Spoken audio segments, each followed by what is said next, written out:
সুপ্রিয় দর্শক শ্রোতা মণ্ডলী, আপনারা এই মুহূর্তে আমাকে যে যেখান থেকে দেখছেন এবং পরবর্তীতে এই প্রোগ্রামটি যে যেখান থেকে দেখবেন, আপনাদের সকলকে জানাই আমি আমার কৃতজ্ঞতা, ভালোবাসা, শ্রদ্ধা এবং সম্মান।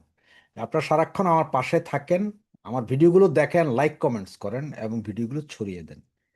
আজকের এই মুহূর্তের যেই ভিডিও ব্যানার এবং যে হেডলাইন দেখছেন যে শেখ হাসিনা, আমাদের জননেত্রী শেখ হাসিনা আগামী কাল মানে 5 তারিখ, 5ই আগস্ট একটা কনফারেন্সে যোগ দিবেন। এটা দিল্লিতে অবস্থিত ইন্টারন্যাশনাল যে সাংবাদিক আছে তারা একটা কনফারেন্স করছে।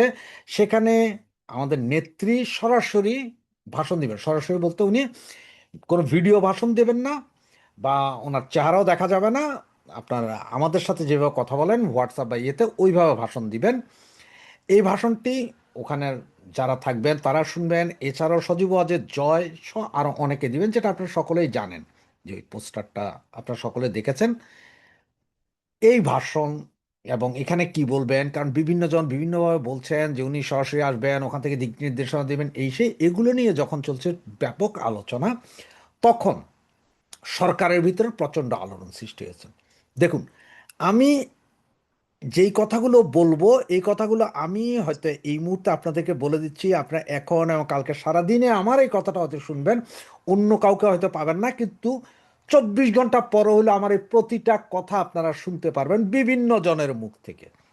তাই আমি এখন যে কথাগুলো বলছি আপনাদেরকে, সেগুলো হচ্ছে একদম ফাইনাল, এই মুহূর্তের একদম রিসেন্ট খবর। তাই আমি এখনই করে এখনই আপনাদের ভিডিওটা ছেড়ে দিচ্ছি, নাহলে আমি আপনাদের আরও 5-7 ঘন্টা 10 ঘন্টা পরে দিতে পারতাম।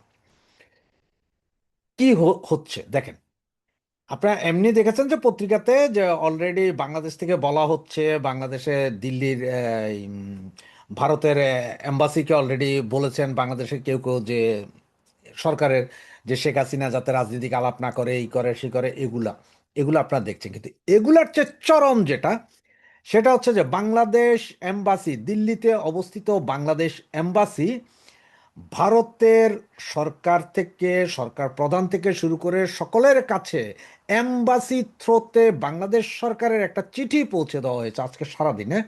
সেই চিঠিতে একটাই কথা, যে শেখ হাসিনা যাতে কোনো বক্তব্য দিতে না পারে, এই প্রোগ্রামটা যাতে বাতিল করা হয়, এইটার জন্য বাংলাদেশ এম্বাসি থেকে দাবি জানানো হয়েছে বাংলাদেশ সরকারের পক্ষ হয়ে। এছাড়াও তারা সেখানে যে ভেন্যুটা আছে, সেই ভেন্যুতেও যাতে কোনো মিটিং না করতে পারে, ভেন্যুর যাতে ক্যান্সেলেশন করা হয়, এটার জন্য ভেন্যু মালিককে দিয়েছে চিঠি। এবং যেসব সাংবাদিকরা, প্রায় আপনার 80 জনের মতো সাংবাদিক সেখানে উপস্থিত থাকবেন, তাদের সকলকে চিঠি দিয়েছে যাতে এই মিটিংয়ে না যায়, এবং এই মিটিং যাতে হইতে না দেওয়া হয়, এইটা বাংলাদেশের বিরুদ্ধে ষড়যন্ত্র, এগুলো লিখে টিকে ওদেরকেও চিঠি দিয়েছে। সেখান থেকে অনেক সাংবাদিক আমাকে সরাসরি ওনারা বলেছেন যে সেখানে যাওয়ার জন্য একটা রেজিস্ট্রেশন লাগে। এটা গতকাল আমাকে দিল্লি থেকেই অনেকে পাঠিয়েছেন যে আপনি চাইলে আপনি আইসা রেজিস্ট্রেশন করতে পারেন, কারণ ওরা জানে না যে আমি আসলে কোথায় আছি, রেজিস্ট্রেশন করে আপনি আসতে পারেন, এগুলা সুতরাং চিঠি দিয়েছে সবাইকে। এছাড়াও সবচেয়ে বড় কথা যেটা, ভারতের কাছে দাবি জানিয়েছে যে এই মিটিং যদি হইতে দেওয়া হয়, তাহলে তারেক জিয়া হয়তো ভারত সফরে যাবেন না। ব্রিক্সের যে সম্মেলনে তারেককে ডেকেছেন ভারত, ব্রিক্সের প্রোগ্রামে, সেই প্রোগ্রামে যাবেন না। এবং সরকার, ভারতীয় সরকার যদি শেখ হাসিনাকে এই মিটিং করতে দেন, তাহলে সম্পর্কের অবনতি ঘটবে এবং ওনারা যাবেন না। তার মানে ওনারা দাবি জানিয়েছেন এখন যে আপনারা যদি তারেক জিয়াকে আপনাদের দেশে মিটিংয়ে নিতে চান, অতিথি করতে চান, তাহলে শেখ হাসিনাকে মিটিং করতে বাধা দিবে। এই যখন অবস্থা, এটা আজকে সারাদিন, আজকে ভারতীয় টাইম রাতের 12টা পর্যন্ত, তার মানে আমি যখন এই ভিডিওটা রেকর্ড করছি ওই সময় পর্যন্ত এগুলো নিয়েই ব্যাপক আলোচনা হচ্ছে। যদিও এই আলোচনাটা পুরোপুরি এখনো মার্কেটে আসেনি, মার্কেটে আসবে হয়তো আরো সকালবেলা, ভোরের দিকে, ধরেন 10টা 11টার দিকে আস্তে আস্তে আসবে, মানুষ জানতে থাকবে যে এরকম প্রচেষ্টা হয়েছে। এখন ওখানের যারা অতিথি বা যারা আছে তাদের সিদ্ধান্ত হলো যে সরকার যদি, পুলিশ, ভারতীয় সরকার গভর্নমেন্ট যদি পুলিশ দিয়ে ওখানে ভেন্যু বন্ধ করে বা কিছু করে, সেটা অন্য কথা, কিন্তু যতক্ষণ পর্যন্ত ভারত সরকার এটা না করবে ততক্ষণ পর্যন্ত এই মিটিং 5 তারিখে বিকেল 6টা থেকে 7:30 পর্যন্ত এই মিটিং চলবে এবং ইহা চলমান থাকবে। একমাত্র ভারত সরকার যদি বাধা দেয়, ভেঙে চুরে দেয়, মিটিং উঠায় দেয়, তাইলে হবে না।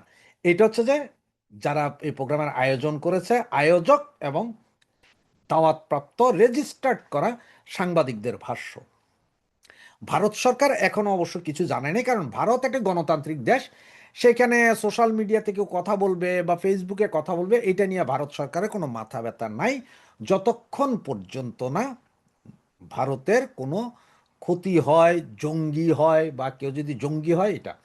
এবং যেহেতু শেখ হাসিনা একজন সাবেক প্রধানমন্ত্রী, 5 বারের প্রধানমন্ত্রী, এবং ভারতে উনি এখন প্রধানমন্ত্রীর মর্যাদায় আছেন, সুতরাং উনার একটা মিটিং ভার্চুয়ালি কোথাও উনি কথা বলবেন, সেইটা নিয়ে ভারত সরকার বাধা দিতে পারে না। এবং ভারতের সংবাদ মাধ্যম এবং সাংবাদিক এরা পুরোপুরি স্বাধীন।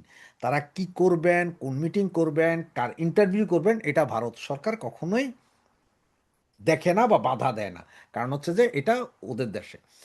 সাংবাদিকদের, ইন্টারন্যাশনাল সাংবাদিকদের একটা মিটিংয়ে আমাদের নেত্রী, জননেত্রী শেখ হাসিনা ভাষণ দিবেন ভার্চুয়ালি, সেইটাকে বাধাগ্রস্ত করার জন্য, সেটা যাতে হইতে না পারে, তাই বাংলাদেশ থেকে সরাসরি ভারত সরকারের কাছে জানানো হয়েছে যে যদি এই মিটিং হয় তাহলে তারেক যাবে না। এগুলো হচ্ছে একটা বাহানা।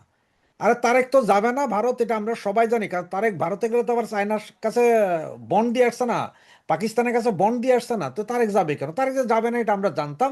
কোনো না কোনো একটা উছিলা দরকার তার। সুতরাং 5ই আগস্টের এটা হচ্ছে তার প্রধান উছিলা। এবং আপনারা সকলে জানেন যে 5ই আগস্ট সারা বাংলাদেশের সমস্ত স্কুল কলেজ বন্ধ, ছুটি দিয়েছে, কেন জানি না। এছাড়াও আপনার পুলিশকে রেডি থাকতে বলা হয়েছে। এখন সবচেয়ে জরুরি বিষয় যেটা, যে অলরেডি দিল্লিতে অবস্থিত বাংলাদেশের হাই কমিশনার থেকে বাংলাদেশ সরকারের পক্ষ হয়ে ভারতের গভর্নমেন্ট, থানা, পুলিশ, সব জায়গায়, যত জায়গায় চিঠি দেওয়া যায় সব জায়গায় চিঠি দিয়েছে শেখ হাসিনার এই প্রোগ্রাম বন্ধ করতে হবে। সাংবাদিকদেরকে চিঠি দিয়েছে বন্ধ করতে হবে। এবং সরাসরি ভারত সরকারকে জানিয়ে দেওয়া হয়েছে যদি 5 তারিখে মিটিং হয় তাইলে তারেক কোথায় যাবে না, দিল্লিতে যাবে না, ভারতে যাবে না। এই এটা হচ্ছে যে আজকের সবচেয়ে চমকপ্রদ খবর।